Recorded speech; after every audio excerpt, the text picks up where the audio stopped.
Good day, OD viewers. I'm not going to give you any intros or anything today. I just want to report on something because I've had a running battle within my own family about electric vehicles, which I completely and utterly refuse to take on board, but other members of my family are thinking how great they are. The reason I'm bringing you this little piece of information is because overnight, in case you hadn't heard, massive fire, and I'll show you the clip in a minute, at Luton Airport. Let me show you the clip and then we'll carry on with what my thoughts are on the matter. Take a look at this.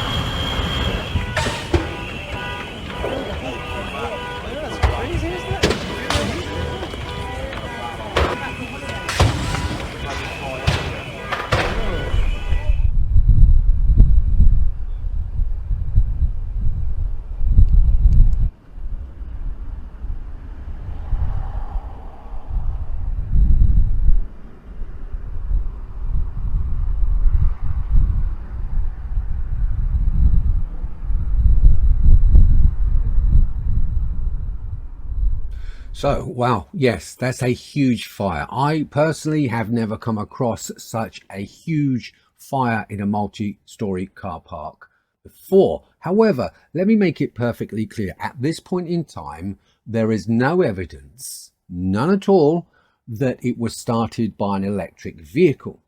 However, kind of beside the point, because the chances are that there were and is electric vehicles parked in the car park itself. And if you've got you've been listening to the news over the last few years, you will know that EVs do tend to burst into flames on occasion.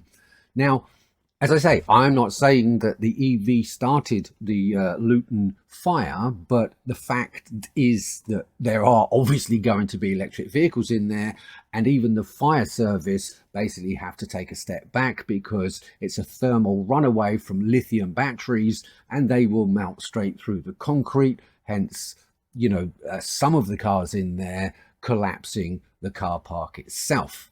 Now, while we're on the subject of the possibilities of electric vehicles being the initial ignition, and I say it's only a possibility because the fire department have still got to do their investigation, it does highlight the fact that if you look across the whole of social media, whether it was an EV or not that started the fire, it's probably killed any sales of EVs anyway. And the reason I'm saying that is because if you look over Twitter, YouTube and Facebook and all the other social media, people are already assuming for themselves that an electric vehicle started this fire and it spontaneously combusted.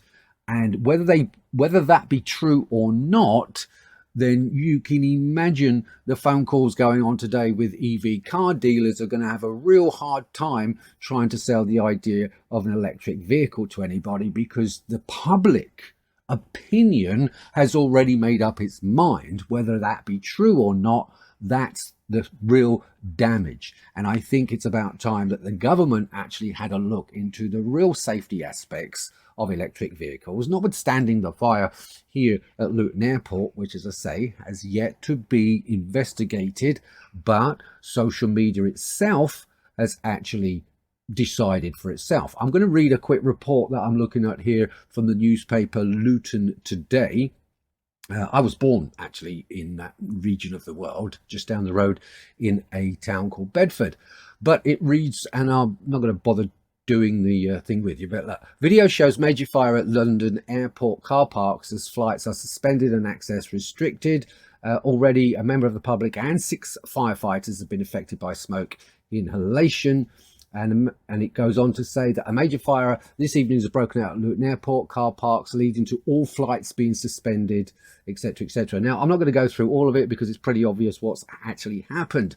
My concern is that, can you imagine if this sort of thing was on a ferry in the middle of the English Channel? Or what about a car park underneath hotels, which there are many, Well, I mean, it doesn't even bear thinking about, and if you've got the possibility of a car bursting into flames on a ferry, considering where they're all crammed in and parked, you're going to end up with a situation that is, well, as I say, it doesn't bear thinking about it.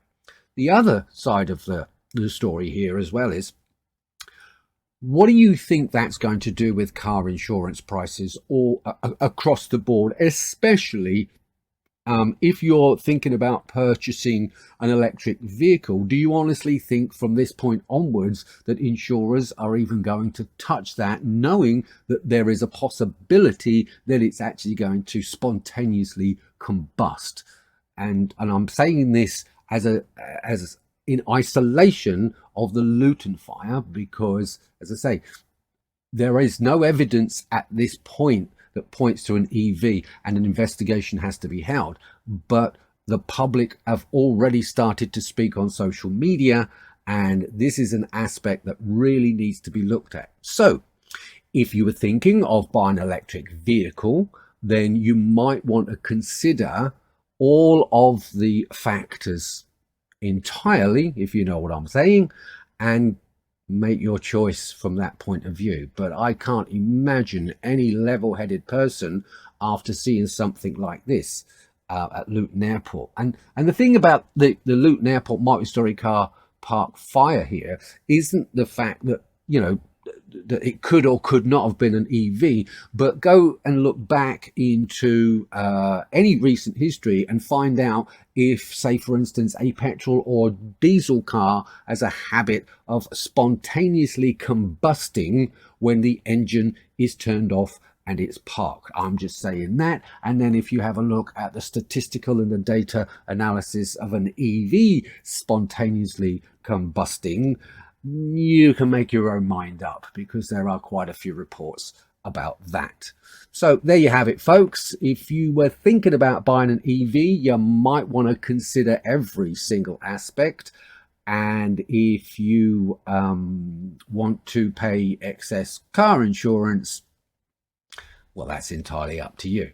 Whichever way around it goes, social media is now in full swing about assuming that it was an EV, since I mean, I'm in my 60s and I have never seen a news report of a multi-story car park all of a sudden being spontaneously combusted by traditional means. Now, there also is another possibility, and that is that it was an arson attack.